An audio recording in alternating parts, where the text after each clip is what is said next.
respond to a 19-year-old female with difficulty breathing, dyspnea. The patient is very anxious and only responds with a yes when asked if she is choking.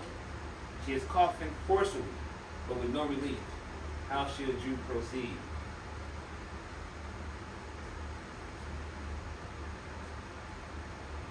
Do nothing to encourage her to cough. Do nothing to encourage her to cough, we shall see. All of the following are true of a complete airway obstruction, except which of the following?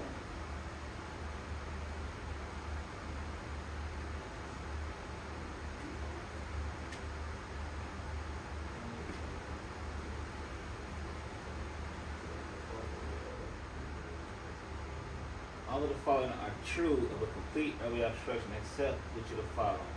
A says death will occur rapid without treatment. B, no air is exchanged. C, the patient will be unable to speak, breathe, or cough. D, you will hear a high pitched noise on inhalation. All of the following are signs of a complete airway obstruction, except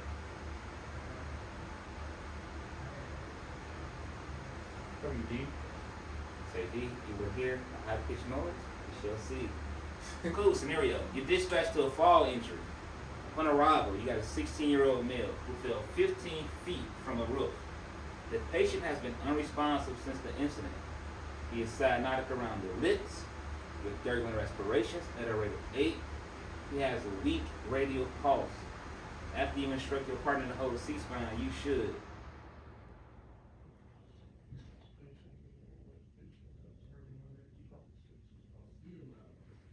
Probably if he holding C-spine, I should start activating with the trauma system.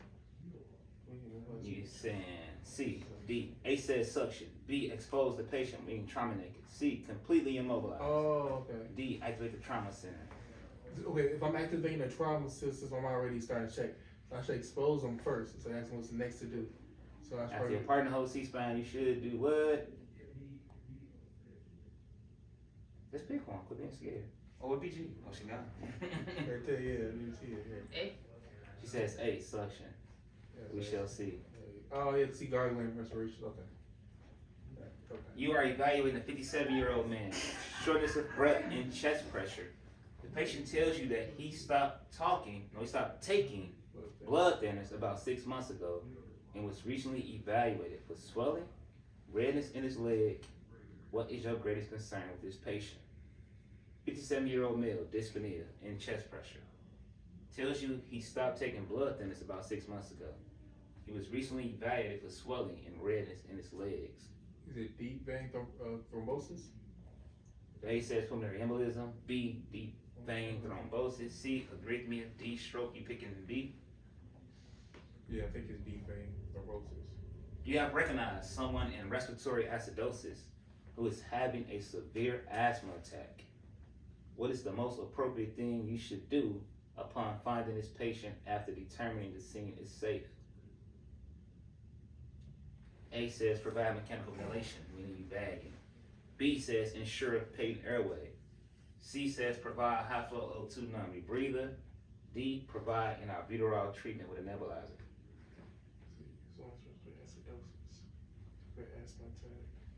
Respiratory acidosis. She can't get air out, so she's keeping CO2 in. She's acidotic. Right, okay. Anybody having trouble breathing is going to be acidotic. So we gotta help her get air out pretty much. She can't get air in or out because she's wheezing. Ooh. After determining the scene is safe, you should. Okay, so will we just we just provide the mechanical ventilation for the patient with the BVM? That's bad. We shall see. Cause like we got somebody gotta get air in there. And which of the following scenarios is acute bronchitis contagious?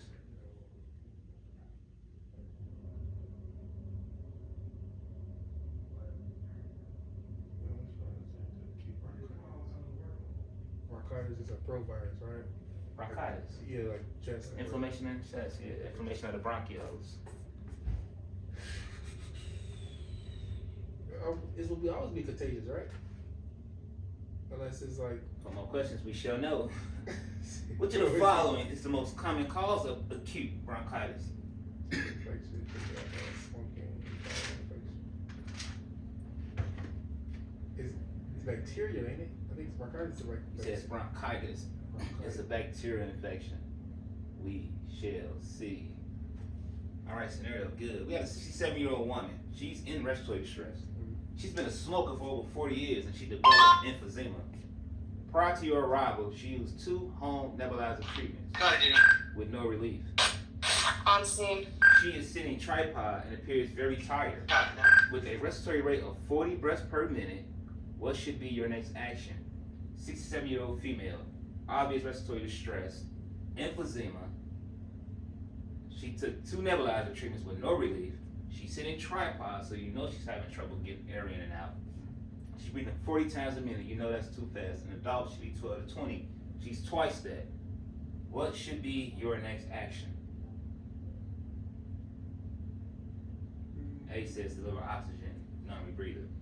B says deliver oxygen, bag them, BVM. C says deliver oxygen, nasal cannula.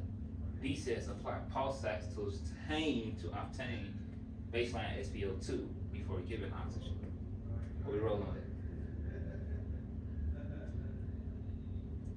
I'm guessing we want step by step. I think we would do the post ox before we give oxygen. He says do pulse socks first. We shall see in about 2 questions. If in an unresponsive patient who has not sustained trauma, how are respirations of 16 breaths per minute with good chest rise and fall appropriately managed?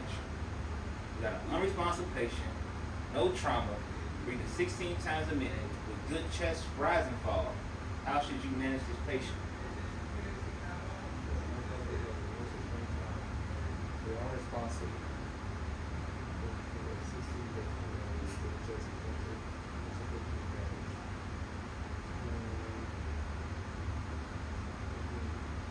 So they have any secretion, so we're not going to suction. Only the jaw thrust because it's been trauma. So I would say an airway. So A says airway adjunct with a BVM. B says suction, then bag. I think we have the non-rebreather. C says jaw thrust. D says airway adjunct and non-rebreather.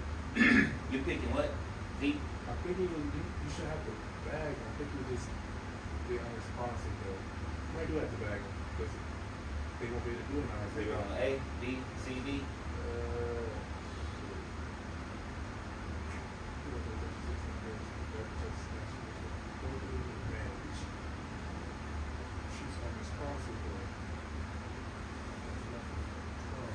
Alright, survey says what you rolling with. Hey. A. Yeah, I think we maybe D or something. It's all good. You got one more question and you shall find out. Select all respiratory conditions that are under the umbrella of COPD. COPD? Yeah. I'll get congestive heart failure. I believe. Wait, what? Yep. Foreign body airway obstruction, emphysema. COPD? Good. Select all respiratory conditions under COPD. The options: A. Emphysema. B. Foreign body airway obstruction. C. Croup. D. CHF. Which one you rolling with? I think it's foreign body airway obstruction. All right. Let's see how you think you did. I would say 70. 70. If that's 30, 60. Damn. 30 like a motherfucker. Let's go. Damn. That's See, that's why you should be studying instead of just Pulmonary sticking in that book. embolism. Hey, so this 57-year-old female, she was short of breath. Yeah. She was taking blood thinners. She got swelling in her leg. You was right about deep vein thrombosis. Yeah. She has that condition. That's a swelling in her leg. Right, that's deep, right. But the moment she started having acute shortness of breath and chest pain, it's pulmonary embolism. A clot went from her leg and traveled to her lungs. Right. I want to do that again. Damn. Oh, the asthma patient who was having a severe asthma attack. Yeah, you want to bag, but let's make sure the airway's open. Right. Before you can bag, you gotta open the airway. Right. Insert that time, step by step. then you can bag. Yeah, all this shit, bro. The boy got 30. In which of the following scenarios is acute bronchitis contagious? It's never. So when it's caused by a virus. Yeah, a virus is it was contagious. You know, yeah. viruses are contagious. Right. was in the window, Kendall, doing like this, giving you answers. Just look. I think he was picking I it. thought you were dancing. A viral infection. Which of the following is the most common cause of acute bronchitis? It's a viral infection. Yeah, same thing, a viral infection. Yeah. It's a virus. Yeah, it's that same question. Like the coronavirus. The option B is BVM. Oh, good. This 67-year-old female was in severe distress, breathing 40 times a minute. We told her 20, she doubled that. Right. You don't have time to put a pulse ox on her. You know she's dying. Just give us some oxygen. You gotta give her oxygen. And you have to bag. You should be bagging because she's very tired, so she can't make her chest rise and fall. Right, okay. It's your job.